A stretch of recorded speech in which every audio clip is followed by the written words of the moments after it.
Kumusta po tayo lahat mga kababayan? I hope nasa mabuti kayong kalagayan. Sa mga OFW na katulad ko, saan mang panig ng mundo, kumusta po tayong lahat?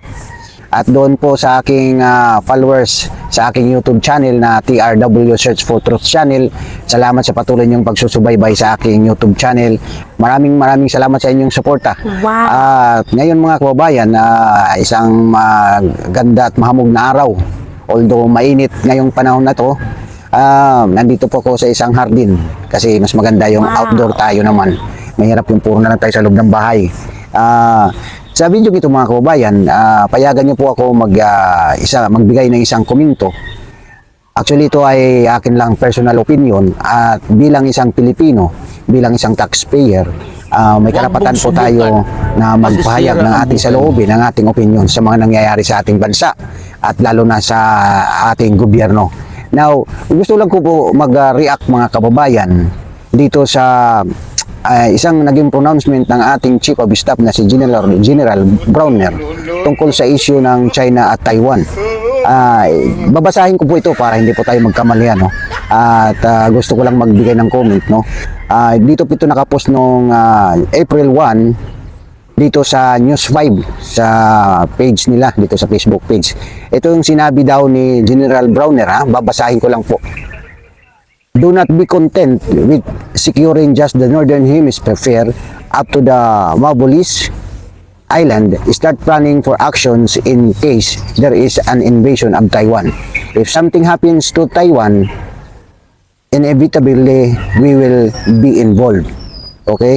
Sinabi niya ito noong April 1, 2025. Mga kaibigan, dito sa post na ito, may sumagot din ang China rito.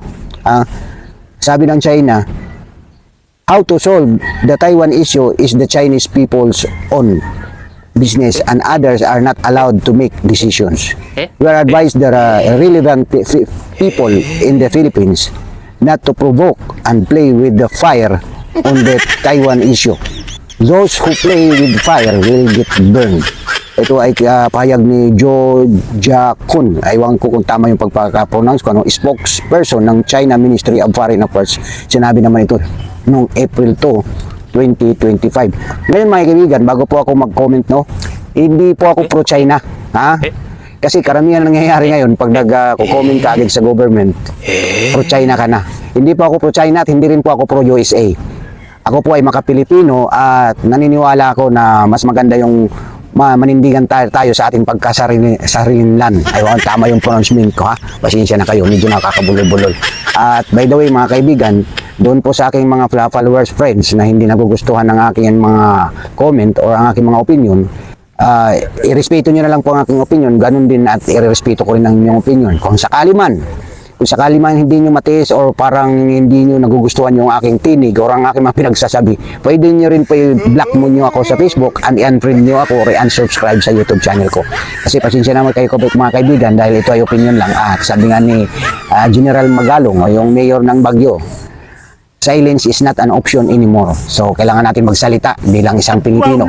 Dahil ma-pro Duterte ka man, ma-pro BBM ka man, lahat po tayo magsasuffer pag hindi tayo naging matalino sa ating mga desisyon. Ngayon, tungkol po dito sa China, nagirian ng Taiwan, hindi dapat tayo dito nakikialam. Alam niyo bakit? Hindi tayo magyabang, Sa aking opinion, hindi tayo pwede magmayabang. Yayabang ba tayo na gusto natin mag-react sa China? Dahil nasa likod natin yung USA? Mark my word mga kababayan, kung patuloy tayo magsusunod-sunuran sa USA, matutulad tayo sa Ukraine. Ano nangyari sa Ukraine nung una? Todo support ang USA. Pagdating sa dulo ngayon, nagmamakawa ng Ukraine. Ayaw na magtulong yung USA. Ay, kung di ako nagkakamali. Na one time na nangyari na parang pinahiya pa ang presidente ng Ukraine sa harap ni President Trump. Ngayon mga kaibigan, itong mga pronouncement ng ating Chief of Staff or ng ating militar o ng ating gobyerno ay hindi ito nakakabuti. Na sabihin na natin, ang dami nilang mga palusot o sasabi nila, nagka-clarify sila sa ipinahayag daw ni General Browner. Pero the point is, iba yung pagkaka-interpret ng China. So, ano yung pinagyayabang natin? Hindi po, maaminin ko sa inyo mga kaibigan, hindi po ako natatakot mamatay, makipaglaban. Kasi oras ng giyera, mga kaibigan, obligado tayo makipaglaban, depensahan ang ating bansa. Pero hindi po ako natatakot mamatay kung ang sariling pinaglalaban natin ay ang ating bansa at ang sarili nating away, giyera. Pero kung makikipag-away tayo dahil lang sa sulsul ng US o dahil lang sa gulo ng iba, ng ibang bansa na nakikisaw-saw lang tayo, ay hindi ko susugal ang aking kinabukasan, ang aking buhay, mga kaibigan. Siguro gayon din kayo. Yung parabang away ng kapitbahay, nakikialam ka, ang labas sa'yo chismosa. So yan lang po, mga kaibigan, ang isang opinion ko na sana marami po tayong problema sa ating bansa, internal insurgency problem. Andyan yung mga NPA na lumalaganap, lumalakas na naman sa aking worry, sa akin lang obserbasyon, nakikita ko sa social media.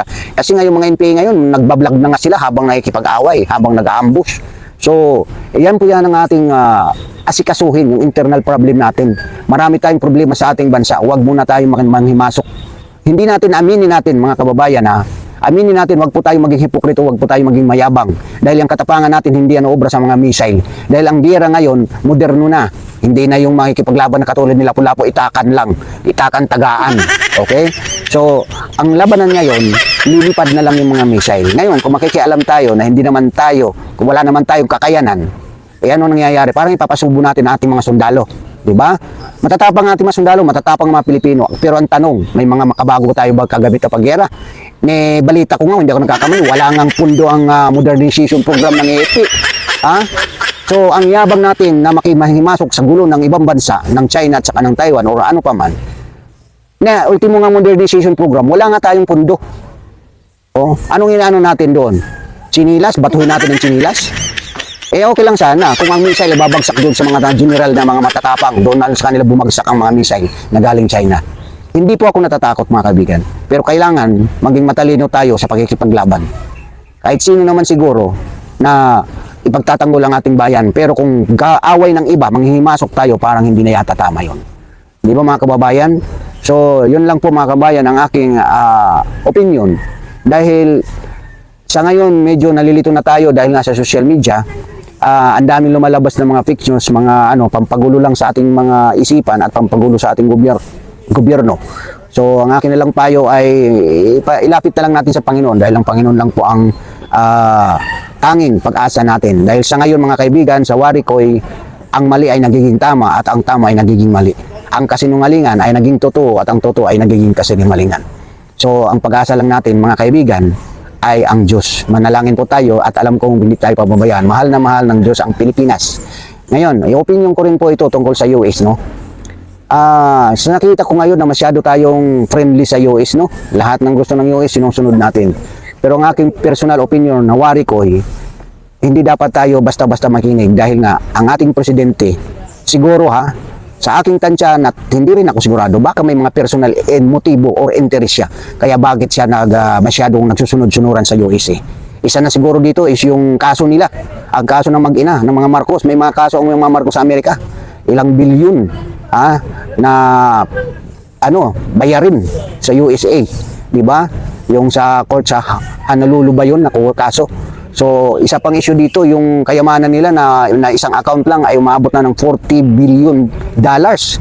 Na siguro isa ito sa hinahabol ng mga Marcoses. So, di natin alam, di ako sigurado, pero di kaya, masadlak tayo dahil sa mga personal na mga interest ng mga Marcoses sa USA na hindi nila kaya makipag-argue o kumontra sa US dahil nga may gusto silang kunin. Ito ay ating opinion lang personal at takahaka lang ito. Diba? Dahil kakaiba ngayon tayo na hindi tayo marunong kumontra sa US. Sunod-sunuran tayo. So, ang US, alam naman natin ang US ay number 1 na masyado nakipagdikdikan sa China at ang US ay nagbaback up sa Taiwan. So, siguro, sinasabi na inevitable na magiging involved ang Pilipinas dahil nga siguro, pwede tayo utusan o anuhin ng US na tumulong sa Taiwan. Pero sana hindi mangyari yon. Dahil nga mahirap makialam sa gulo ng iba. Mahirap makialam sa gulo ng kapitbahay. Dahil sa atin nga, hindi natin wala pa tayong kakayanan. Hindi tayo magyabang at hindi tayo magdala sa mga pasikat lang.